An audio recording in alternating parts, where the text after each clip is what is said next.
आज देश के अंदर एक जश्न कैसे मातम में बदला, इसका जिक्र होने जा रहा है। आप जैसा जानते हैं कि कल पूरे भारत ने, लगभग क्रिकेट प्रेमियों ने कल के मैच का आनंद लिया था और उस आनंद में रॉयल चैलेंजर्स बेंगलोर आरसीबी की 18 साल बाद जीत का सबने अपनी तरफ से सेलिब्रेशन भी किया था।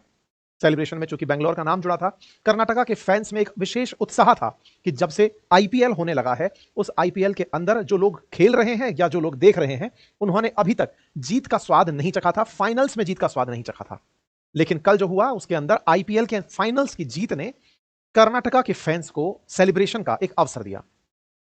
कर्नाटका के फैंस का, या फिर कहिए तो आरसीबी के फैंस का जो सेलिब्रेशन था, वो आज एक दुखद और ऐसी घटना में बदल गया जिसकी वजह से अब एक बड़ा सवाल बनता है और वो ये है कि जश्न किस कीमत पर। ये जो तस्वीरें आपके सामने हैं, ये उन लोगों की है जिन्होंने भगदड़ में अपने स्लीपर्स छोड़ दिए। ये तस्वीरें कुछ इस तरह से जो आपके सामने दिखाई दे रही हैं, ये तस्वीरें जो आपके सामने बयान कर रही हैं कि ना जाने कितने लोगों ने अपनी जान की हिफाजत के लिए अपने स्लीपर्स को खोलना प्रेफर किया, जिन्हें आप यहां पर देख सकते हैं। यहां पर कुछ लोगों को घायल अवस्था में ले जाते हुए, मृत अवस्था में ले जाते हुए, घायलों को इस तरह से एक दूसरे के ऊपर पलटते हुए इन तस्वीरों में देखा जा सकता है। हुआ क्या था आज के सेशन में बताएंगे, लेकिन कुछ तस्वीरें ऐसी हैं जिन्हें देखते ही हृदय बैठता है। यह घटना है चिन्नास्वामी स्टेडियम के बाहर की। चिन्नास्वामी स्टेडियम बेंगलुरु का स्टेडियम। वहां आज क्या होने वाला था, किस तरह से यह घटना ने अंजाम लिया, सारी बातें विस्तार से बताएंगे, लेकिन सिलसिलेवार तरीके से शुरुआत करते हुए। जैसा आपको मैंने कहा कि 18वें सीजन में कोहली की कप्तानी के अंदर आरसीबी मैच जीतती है और फाइनल्स जीत करके आईपीएल की ट्रॉफी को अपने साथ ले जाती है। आईपीएल की ट्रॉफी ले जाने के बाद बेंगलोर में एक विशेष कार्यक्रम का आयोजन रखा जाता है आरसीबी के सम्मान में। आरसीबी के सम्मान में जिस कार्यक्रम का आयोजन रखा गया था, वो रखा गया था चिन्नास्वामी स्टेडियम में। असल मायने में यहां पर दो जगह थी जहां पर यह कार्यक्रम आयोजित होना था। उन दोनों जगहों में जहां पे जैसे इसने जीता, तो आरसीबी की जो कार्यक्रम होना था, वो कार्यक्रम बेंगलोर में जो कर्नाटका की विधानसभा है, वहां पर क्रिकेटर्स का सम्मान होना था और वहां से 1.5 किलोमीटर दूर चिन्नास्वामी स्टेडियम तक क्रिकेटर्स को बस पर बिठाकर एक विक्ट्री परेड का आयोजन होना था। यानी कि इस पूरे कार्यक्रम के लिए, इनकी टीम के साथ सेलिब्रेट करने के लिए आरसीबी ने और वहां की सरकार ने पुलिस की व्यवस्था और आरसीबी ने फैंस को इनवाइट करने की व्यवस्था की हुई थी। व्यवस्था क्या थी कि विधानसभा के अंदर सबसे पहले जैसे ही अहमदाबाद में ये मैच हुआ था, वहां से टीम निकलेगी, निकल करके बेंगलोर पहुंचेगी, बेंगलोर के एयरपोर्ट से सीधा विधानसभा पहुंचेगी। विधानसभा में उनका सम्मान होगा, वो वहां पर सीएम से और डिप्टी सीएम से मिलेंगे। विधानसभा के बाहर उनका सम्मान होगा, जो टीम विजेता टीम है वो अपने फैंस के सामने सम्मानित होगी और फिर यहां से उन्हें बस पर बिठाकर विक्ट्री परेड निकालते हुए चिन्नास्वामी स्टेडियम ले जाया जाएगा। चिन्नास्वामी स्टेडियम में एंट्री फ्री ऑफ कॉस्ट रखी गई और टीम का जो सेलिब्रेशन कार्यक्रम था, विक्ट्री के जो सेलिब्रेशन का कार्यक्रम था, वो स्टेडियम में रखा गया। स्टेडियम की कैपेसिटी 35,000 की है। 35,000 से अधिक अपेक्षा नहीं थी कि फैंस आ जाएंगे, लेकिन जो नंबर मीडिया में चल रहा है वो ये कि लगभग 3 लाख से ज्यादा लोग, फैंस जो है वो यहां पर पहुंच गए। 35,000 के मुकाबले 3 लाख लोगों का पहुंचना, कहीं 1 लाख से 2 लाख की चर्चा हो रही है, कहीं 3 लाख की चर्चा हो रही है, कहीं 6 लाख तक भी नंबर अखबारों में देखने को मिला है। इसके चलते व्यवस्थाएं बिगड़ गई।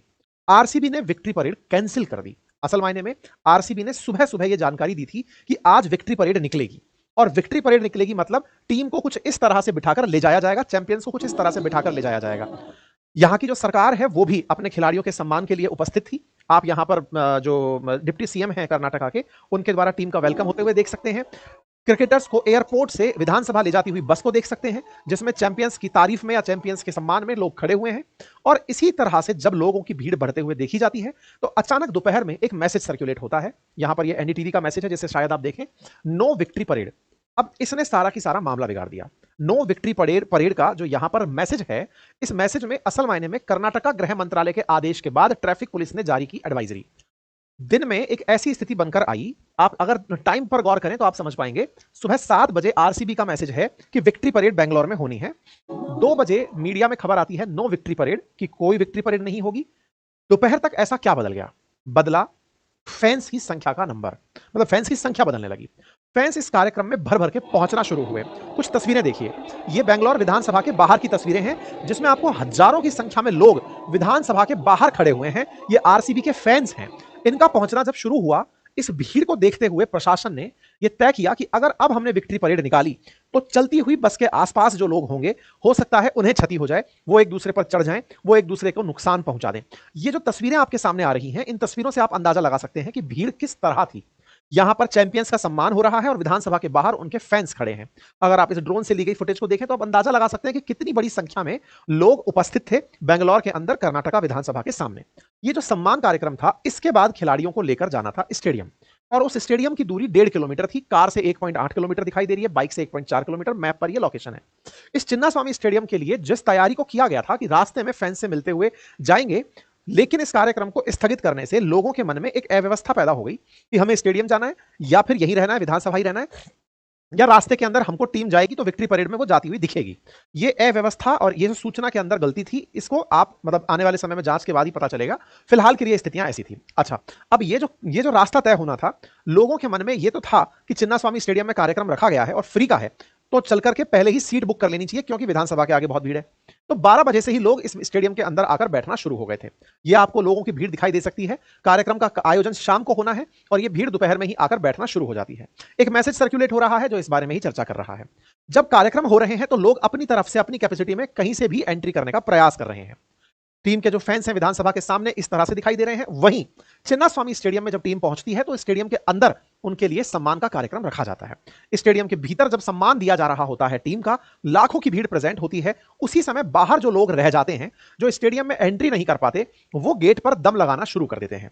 उनका मकसद होता है कि यहां से अंदर एंट्री की जाए, इस गेट से बैरियर ना रखा जाए और गेट के अंदर से एंट्री की जाए। लेकिन इस गेट से उनकी एंट्री नहीं हो पाती है। लोग यहां पर दम लगा रहे होते हैं। कुछ का कहना है कि ये गेट ही टूट गया, स्टेडियम के बाहर का जो गेट है वो टूट गया। किसी का कहना है कि पुलिस ने इन पर लाठीचार्ज कर दिया। ये जो भीड़ है जो आपको यहां पर गेट पर दम लगाते हुए दिख रही है, बाहर सैकड़ों की संख्या में फैंस हैं जो इस गेट को हिला करके मतलब अंदर जाने का प्रयास कर रहे हैं अपने स्तर पर कि वो अंदर के कार्यक्रम में शिरकत कर लें।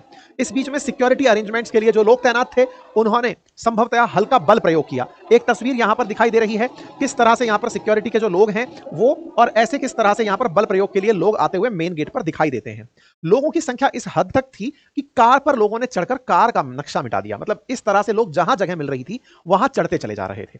इस चिन्नास्वामी स्टेडियम में हालांकि प्रॉपर तरीके से द्वार उपस्थित हैं, लेकिन इन सबको कंट्रोल करने के लिए जो भीड़ आई थी वो लिमिटलेस थी। मतलब असल मायने में पुलिस की जिम्मेदारी इनको सुरक्षा देना था। क्योंकि विधानसभा में कार्यक्रम था तो विधानसभा के पास भी पुलिस अरेंजमेंट में थी, सीएम की सुरक्षा में, डिप्टी सीएम और पूरा जो परिषद था उसकी सुरक्षा में, और स्टेडियम के अंदर लोगों को कंट्रोल करने में। तो ये जो रास्ते के दौरान व्यवस्था रही, इसके लिए अव्यवस्था पैदा हो गई। अव्यवस्था को यहां पर तस्वीरों से देखा जा सकता है। जो फैंस गेट पर खड़े होकर अंदर एंट्री का प्रयास कर रहे थे, उन पर पुलिस ने बल प्रयोग शुरू कर दिया। इस बल प्रयोग से लोगों में भगदड़ मच गई। लोगों में मची हुई ये भगदड़ और फैंस का स्टेडियम के अंदर घुसने का जो चाहत था, उसका परिणाम यह निकला कि लोग यहां पर घायल होने लगे। घायलों की तस्वीरें सोशल मीडिया पर आने लगी। लोग अपने अपने स्तर पर जानकारी देने लगे कि सीटें फुल हो चुकी हैं। और कुछ ही समय में जब अंदर स्टेडियम के अंदर सम्मान कार्यक्रम चल रहा है, बाहर इस तरह से बड़ी संख्या में लोगों की घायल और मृतकों के शरीर रिकवर होने लगे।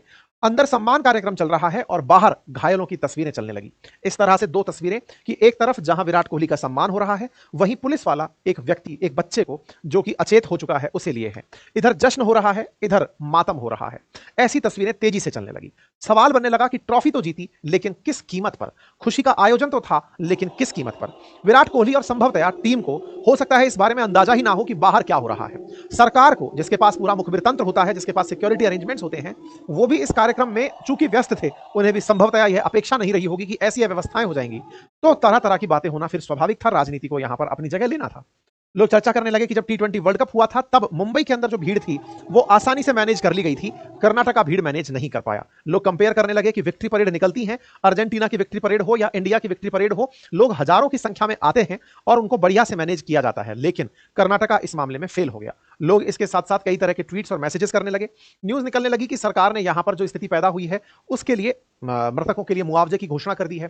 साथ में अपोजिशन की तरफ से आरोप लगाया गया। आरोप था कि सरकार ने अपनी तरफ से व्यवस्थाएं क्यों नहीं की, क्यों उन्हें जश्न दिख रहा था और उन्हें यह नहीं दिख रहा था कि इतने लोगों की व्यवस्था कैसे होगी। सरकार के ऊपर चूंकि बीजेपी अपोजिशन में है कर्नाटका में, तो उनकी तरफ से सवाल सिद्धारमैया सरकार से पूछे जाने शुरू हुए। कुमारस्वामी जी जो है, जो कि वहां पर मतलब एनडीए को रिप्रेजेंट करते हैं कर्नाटका में, उन्होंने सत्ता पक्ष से सवाल किया। सत्ता पक्ष के अपनी तरफ से जवाब थे कि हाँ, यहां पर सीएम की तरफ से एक अच्छा बयान जो था वो ये था कि हमारी एक्सपेक्टेशन से ज्यादा नंबर आ गए, हमने नहीं सोचा था कि ये क्या होगा, हम इसकी तुरंत जांच बिठा रहे हैं। एक तरीके से उनका ये बयान अपने आप में गलती की स्वीकारोक्ति है। प्रधानमंत्री की तरफ से, एलओपी की तरफ से तमाम मैसेजेस आ गए और लोगों के लिए संवेदना व्यक्त हो गई। कुल मिलाकर साथियों, इस पूरी घटना का सार अगर एक लाइन में निकाला जाए और वो ये है कि ये घटना तो हो गई, इस घटना के बाद हम हर बार बैठकर एक ही सवाल पर जिक्र करते आए हैं। चाहे कुंभ में भगदड़ हो, चाहे रेल हादसे जो दिल्ली के रेलवे स्टेशन पर भगदड़ हो, अब चाहे आरसीबी की भगदड़ हो, सवाल हमेशा से यथार्थ में ही रहेगा, मानव जीवन की वैल्यू इतनी कम क्यों? आप और हम में मानवता का पतन क्यों? क्यों हम किसी के ऊपर पैर रखकर चलने में या उसके ऊपर से गुजर जाने में अपनी कामयाबी मानते हैं? ये सवाल निश्चित रहेगा। जश्न के साथ-साथ जो मातम है, इससे समस्त भारतीय और क्रिकेट फैंस में निराशा का माहौल है। लेकिन ये प्रश्न हमको अपने आप से पूछना होगा कि हमारे इस जश्न की कीमत क्या? और नंबर दूसरा, हमारी उस मानवता का और हमारे उन संस्कारों का क्या, जब हम किसी के ऊपर से गुजरते हैं? असल में स्टैम्पिड क्या है कि आप बचने के लिए किसी और पर पैर रखकर चढ़ गए। ये इंसान की जो फितरत है, ये फितरत किस तरह से हमें किस तरफ ले जा रही है, ये एक निश्चित ही चिंता का और चर्चा का विषय है।